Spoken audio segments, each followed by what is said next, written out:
Karachi fisherman cooperative society में बड़े पैमाने पर बदउनवानी और खुर्द के इंकशाफ पर 2 अफसरान को सर्विस रिकॉर्ड के साथ महकमा एंटी करप्शन में तलब कर लिया गया। दोनों अफसरान को मछली की आमदनी कम जाहिर करके रिकॉर्ड में रद्दोबदल और नीलामी में जालसाजी के इल्ज़ाम पर तलब करने के लिए जनरल मैनेजर को मरासला अरसाल कर दिया गया है।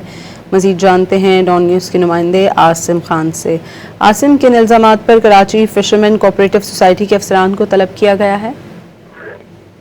यह कराची फिशरमैन कोऑपरेटिव सोसाइटी में बड़े पैमाने पर बदउनवानी और खुर्द के इंकशाफ पर 2 अफसरान को सर्विस रिकॉर्ड के साथ महकमा एंटी करप्शन में तलब किया गया है। दोनों अफसरान पर मछली की आमदनी कम जाहिर करके रिकॉर्ड में रद्दोबदल और नीलामी में जालसाजी के इल्जाम हैं, जिसके लिए general manager Karachi fisherman cooperative society को एक मरासला जारी किया गया है एंटी करप्शन की जानिब से।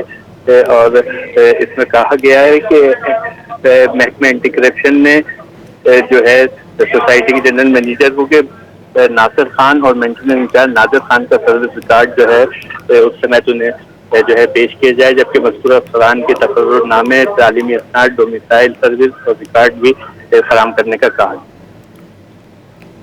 बहुत शुक्रिया आसिम खान आपका।